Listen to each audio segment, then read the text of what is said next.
I watch Kill Bill or My Bloody Valentine, if I have collapsed to my knees and I am sobbing like I'm in an operatic tragedy for literally no reason, yeah, I am on my period. But you don't ask, because it already cost me $60 a month to stop me from having a hormonal crisis in my pants. I'm Puerto Rican. Yeah. Which to you means I'm Mexican-like.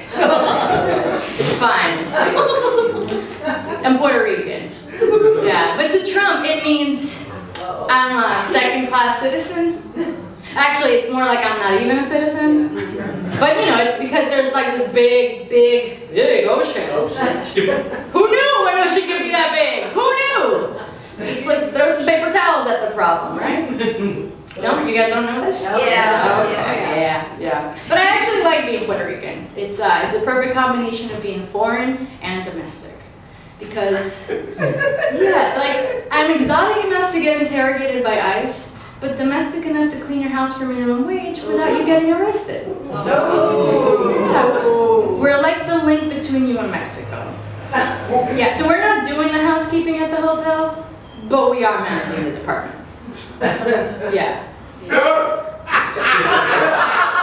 It's so close to home, it's not like that. It hurts. I struggle with being Latina sometimes, because first of all, I didn't know I was brown until I started dating a white guy. Because I just always thought that like I was white and that you were translucent. But it's cool, I'll be brown, you can be white. I have a theory on racism. I think it's all jealousy, because like black people don't have a problem. But white people, we're the color you want to be when you go to the beach. Like what color do you think Trump was going for when he had his Dr. Banner-like accident? And this is my winter coat. It's brown enough for the cops, apparently. So I got pulled over for driving while brown. Yeah, you guys know what it's like. And the first thing that the cop asked me was, "What country are you from?" And I was like, "Yours?" "And mine?" I got tickets. And you're probably thinking I did something wrong, I broke the law, and you're right. I drove in Arizona. Yeah. So much going on with our country, right? Like, let me take you back that Trump is still trying to ban transgender people from the military. I mean, he's just jealous that there's women out there with bigger hands.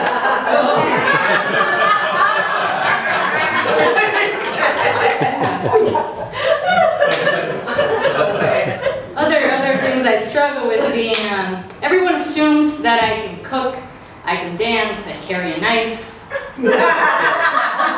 I mean, I do, but shouldn't assume.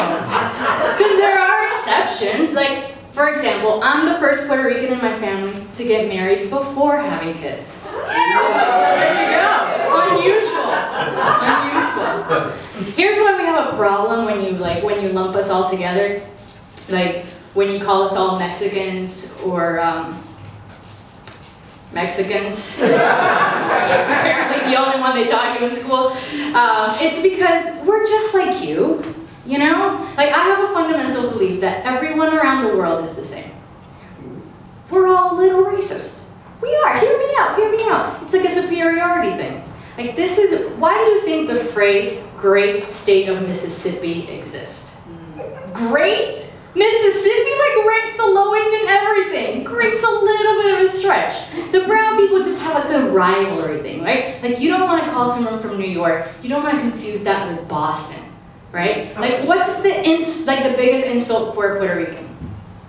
Call them a Dominican. What's the biggest insult for a Dominican? Call them a Dominican. It's all fun and games, guys.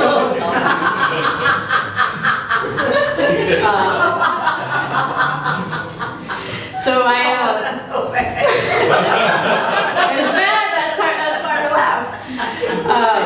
So being married, I now have nieces, which is really cool because they're 8 years old and I'm getting to do things that I never got to do as a kid, like hugs or going to Disneyland and having breakfast with the princesses, right? So, because we could go to Disneyland, but my parents were like the definition of middle class, right? We could afford to go to the park because we lived in Florida, so people would hook us up with discounted tickets. But we couldn't really afford anything once we were in the park. Like I thought everyone had to have a bologna and cheese sandwich. I had my little backpack with my snacks and my water. They told me the gift shops were just exhibitions. And I'm like, but that ice cream looks real. Can we get one? All right, fine. The 6 of you can share one. But so I'm having breakfast with the princesses, right? And I'm noticing that they're getting older.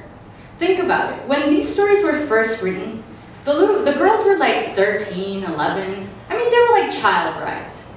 Like Melania. Sorry, I get mail order bride mixed up with that. They're just both so miserable. But the princesses are getting older and they're not making any more of them because they're not really having any kids. Because if you look back, Prince Charming was gay. Here. He was more interested in wearing Cinderella's shoe than giving it back. He was like, glass slipper? Yes, queen! Yes! Yes!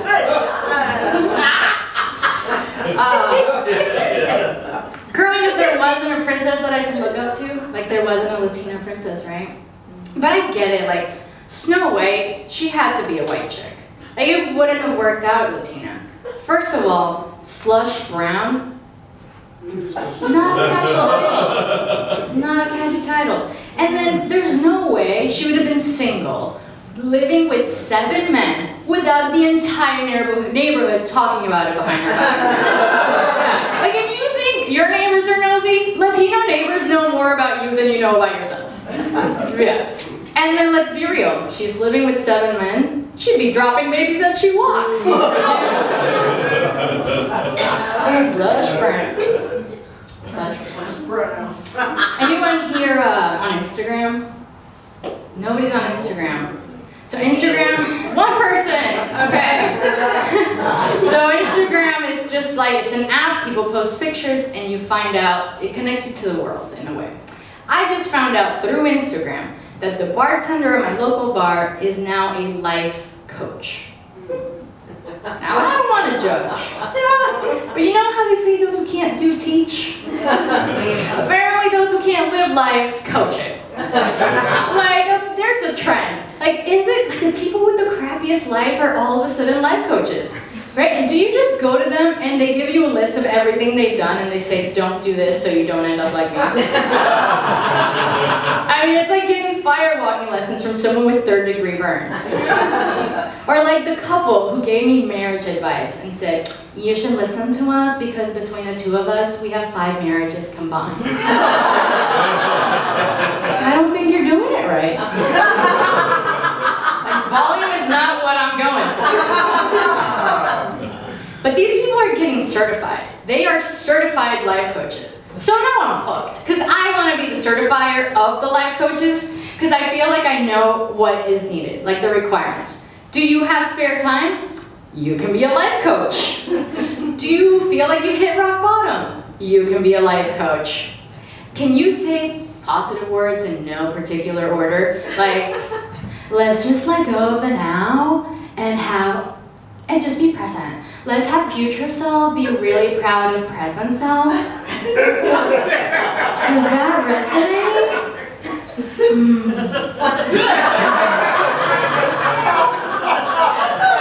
And you know it's an next pyramid scheme too, because every life coach has a life coach. They're like out there trying to find 3 more life coaches. I just feel like if you're going to do that, you need to have at least led a life, right? Like maybe there's an age minimum or something. So I went down to the Culver City Senior Center just to have a look. And I was taken aback because before I even went inside, there was a sign on the front door that said, bully-free zone. At the Senior Center, bullying is a problem. I think it's hilarious because there's no hope for us. I mean, these people are at the end of their lives and they're still ragging on each other. Like, you can just see a guy on the walker. He's making fun of the guy who's losing his sight, talking about, I can run circles around you. The guy over there, he's like, come over here before I knock your teeth out. And he's like, not if I take them out first. There's a Mean Girls table. They're making fun of a woman with the EC spirits. Never mind the fact that they're all in diapers and the lipstick takes up half their face. Talking about, you didn't wear pink. You can't sit with us. No pink, no bingo. No pink, no bingo. But she can't hear them anyways. But where there's really a problem is down at the Villages in Florida. Yeah, oh, maybe someone knows about it. It's the retirement center. The Villages has the highest population of STDs in the nation. In all of America, at the retirement center. I mean, these people are having sex like there's no tomorrow. Maybe there is no tomorrow. Mrs. Hattie's like the drug dealer with the Viagra.